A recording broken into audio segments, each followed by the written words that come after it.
Good morning, everybody. I hope you're doing fantastically well. It is Connor here, and it is the day of England versus Scotland, and we are back here with the rumour mill, some Leeds United talking points. So before we start the video, if you wouldn't mind liking, commenting, and subscribing if you haven't already, guys, there's now 52% of you who watch my videos who aren't subscribed. So if you would do me a solid, if you're here for the ride, please press that big red button. It really does mean the world to me. So as I always say, I hope you've got your tea, your coffee, your wine, your beer. And thank you for being here. And listen, we've got a few things to get into today. So straight away, let's get into the funny saga, shall we? Let's get in to the nooks and crannies. Let's get into the banter side of the rumour mill, shall we? Spurs want Calvin Phillips for 25 million. Woo! Oh, that's a laugh, isn't it? 25 million. You've got to honk your horn, haven't you? You've got to honk your horn, even though I'm sat on the opposite side of where I'm supposed to be sat, just so I can get the great angle. I've got to honk my horn at that because that's hilarious. You know, honk if it's hilarious, guys. Get it in the comment section below. What you thinking? Gennaro Gattuso going to Tottenham Hotspur. Calvin Phillips a little bit of a Gennaro Gattuso. He's got more in his locker though, hasn't he?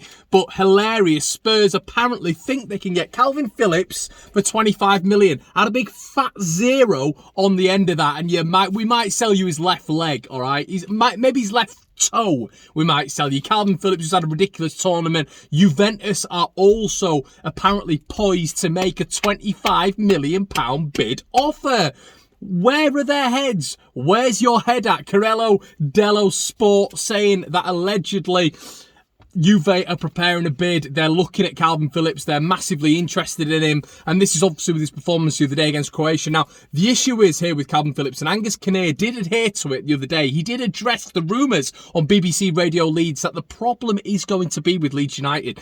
Calvin Phillips, as we know, as Leeds fans, will get better and better and better. He's the perfect hybrid of a 6 and an 8 as a midfielder because he's played in the 8 for Leeds United. He played in the 8 pre-Marcelo Bielsa and played relatively well. He was one of the better players. Marcelo Bielsa has come in, made him defensively astute, made him technically better, made him stronger, made him more athletic, just made him a better overall player. And now he plays in the 4-6, if you will.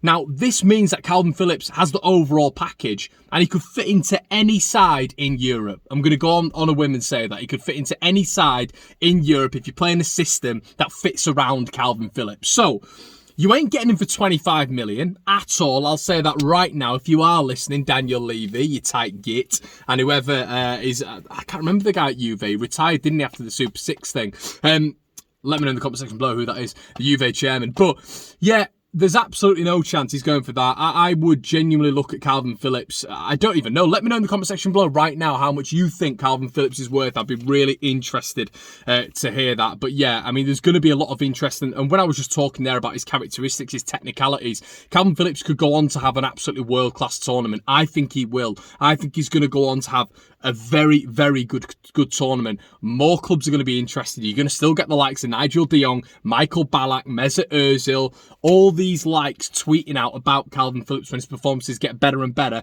and when more of the world is watching England as they progress further in the tournament. This is something that Leeds are going to have to be wary of. Now, Calvin Phillips has tied himself down. He's at Leeds. I don't think he'll leave Leeds unless there's an unbelievable offer that comes in, but I think his heart is with Leeds United. He's very happy right now, in my personal opinion. The project's there, the manager's there. He even said on ITV he wouldn't be where he is without Marcelo Bielsa. So I think Calvin understands that he is the man to take us into the upper trajectory of English football if we are to do so. And I think he's going to stay at Leeds United, but we are going to have to be prepared for some big interest, in my personal opinion. Okay, so Leo Kjeld is a centre-back at Celtic. Now, this has been driving lots of interest this morning on the rumour mill. He's an absolutely ginormous Celtic defender, plays in the under-23s, has been on loan at Ross County, and Leeds are looking to bolster the 23s again. We're looking to bolster and go into the Premier League 1 with a real squad, and we've got an unbelievable squad. We absolutely ran away with Premier League 2 last season, but we are looking to go into Premier League 1 with a real vigour, with a real enthusiasm and real quality, and I think with the likes of Leo Helder, we could do that. Now, I read a little bit of an article on his progression at Ross County, and you actually said, I believe it was Hughes, who was his manager at the time, actually turned around and said that he's going to be the next Virgil van Dijk, no questions asked. He said that he's that good, he's unbelievable, and we've seen through well, we've seen it in the past couple of years, haven't we? What's come through Leeds' academy when we've bought young, when we've bought players maybe who the top clubs aren't looking at, and Leeds have sort of snuck in. You know, one that sticks out is Pascal Struijk, who now is just going to be unbelievable. You know, Joe Gelhardt, who top clubs were looking at, but Leeds really went in for him and got him and gave the plan. You know, the Watford player the other day, Leeds beating Manchester United. I was reporting on the Room Mill the other day. Leeds beating Manchester United, Chelsea, Tottenham and Everton to the signature because Leeds are going full in. Leeds seem very, very aggressive when it comes to acquiring under 23's talent, and that's really exciting to keep an eye on that one. Andrea Radrizzani is said to be looking to purchase another club. Now, the issue is when we've spoken on the Room Mill before about Andrea Radrizzani acquiring a new club, aside from Valencia, where the interest came from obviously the Spanish side, it has mainly been Italian. You know, you look at AC Milan, apparently he was interested in Inter Milan, apparently earlier on he was interested in Juventus, and now he's interested apparently in acquiring another club by the name of Salernitana. Now, I apologise, guys. I would say my football knowledge is very good, but these are a club that have been promoted from Serie B into Serie A, and apparently he's going to be able to acquire this club for 60 million euros. Now, the big issue here is, as we've just spoken about, in Italian football, you can't have two clubs. You can't have a vested interests in two clubs. So this is going to be a massive problem, and has been a problem for Andrea Radrizzani in the past. So I don't know what on earth is going to happen there, but it throws up the question once again about Andrea Radrizzani, his future, what he wants with Leeds United. Is it going to be one of those things where we're looking into the future and the 49ers are going to take a full stake? We look at Lowy, who has come on, the Australian, who's worth, what, 4 billion, who's going to be, in my personal opinion, a massive player in Leeds United going forward. And, you know, we're already seeing the big things that Aston Villa are doing, and obviously Aston Villa have got some huge billionaires behind them, and I think Leeds United with the right people behind them will be able to hit that same financial trajectory of going after players and spending big money on players and big money on wages. But will Bielsa want to do that? That's another question. There are so many eventualities here, but with Radrizzani still, and this has been a thing for 2 or 3 years, you know, Andrea said right at the start, guys, that, you know, he would be looking to have a time span with Leeds. There was a bracket where he wanted to be at Leeds. He had a plan with Leeds. He's already succeeded the plan.